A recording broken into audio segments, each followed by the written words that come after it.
Well, good morning, everybody. Welcome back to the Daily Six. Got my Dunkin' Donuts, got my iced tea, and I've got my Bible. Going to spend some time with you here in the book of Ruth. And it strikes me as I'm preparing today, listening to WTOP on the news on the way in, it's about a week before you're going to watch this video. And we're still in the middle of a government shutdown. Lots of people suffering and struggling. Now, I hope by the time you watch this, that's been resolved. But I'm listening today about air traffic controllers not getting their paychecks today. I heard from a friend just last night that he got laid off. And these times can be incredibly difficult for people as they wonder about where they're going to have the provision they need for their families. And it strikes me that Ruth chapter 2 that we're going to be in today is going to be incredibly relevant. Would you get Ruth chapter 2 open and then come on with me? I want to show you something. Let's go on a field trip together. Ruth 2, get it open. Come on with me.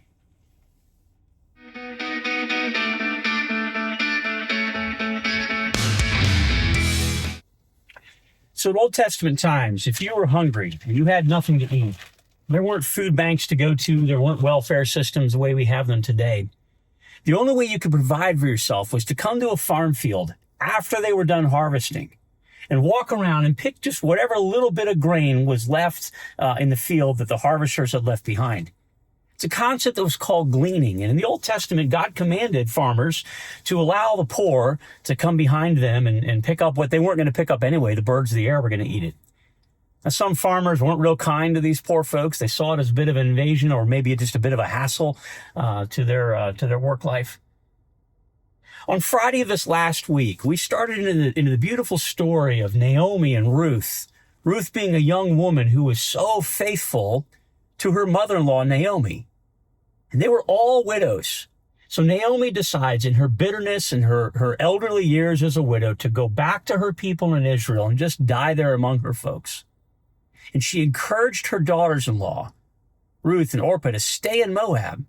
Because as young widows, if they went back with her to Israel, they weren't going to, their odds of finding a husband and finding provision were tremendously diminished.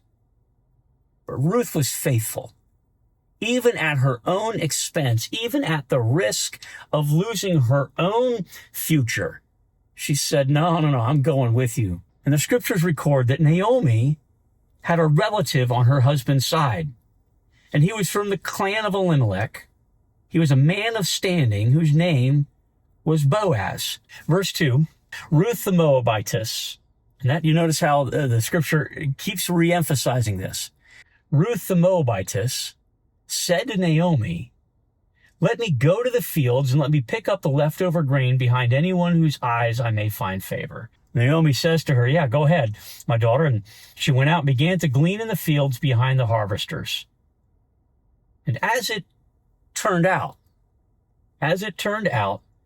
she found herself working in a field belonging to Boaz. Now, if you skip down to verse 5, Boaz, the farmer, he asked the foreman of his harvesters, he just noticed, who is that young woman? And the foreman replied, well, she's the Moabitess. Again, underscoring that Moabite history. She is the Moabitess who came back from Moab with Naomi. Now, Boaz sees this. He's heard about, maybe it's been talked about all over town that Naomi, this widow, has come home and one of her young widowed daughters-in-law has come with her, and everybody can make the connection that she has done something very gracious to her mother-in-law at her own peril. And so, verse 8, Boaz said to Ruth, my daughter, listen to me. Don't go glean in another field and don't go away from here. Stay here with my servant girls. Watch the field where the men are harvesting and follow after the other girls. I've told the men not to touch you. And whenever you are thirsty, go and get a drink from the water jars the men have filled. So Boaz is showing instant kindness. And this is fairly atypical for farmers in the day. As I mentioned earlier that, farmers usually, while they were required by law to let the gleaners work, it was like, stay away from us. But no, he invites her all the way into her team. The young women who are actually working for him in the harvesting process.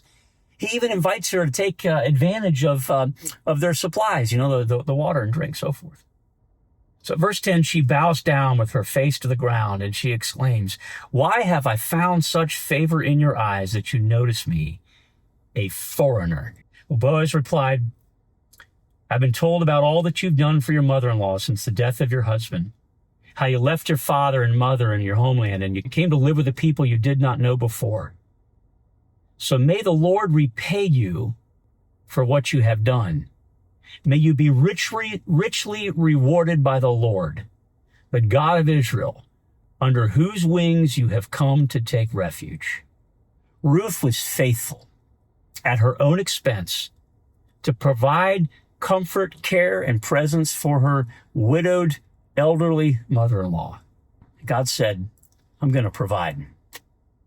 Friends, would you give God 6 more minutes? And would you make this a point of prayer for you? A prayer of faith. Would you lean into faith that when you and I are faithful, even if the circumstances would appear so impossible and the humility of having to wonder, how am I going to be provided for? If we are faithful to God, the scriptures promise that God will be faithful to us. Ruth was willing to humble herself all the way to being a beggar in a harvested farm field. And the owner of that field said, God is going to repay you for your faithfulness. Friends, give God 6 more minutes. Lean into his faithfulness. And come on back tomorrow. We're going to see who Boaz turns out to be, and it is going to be way cooler than Ruth could have ever imagined. Give God 6 more minutes. Trust his faithfulness.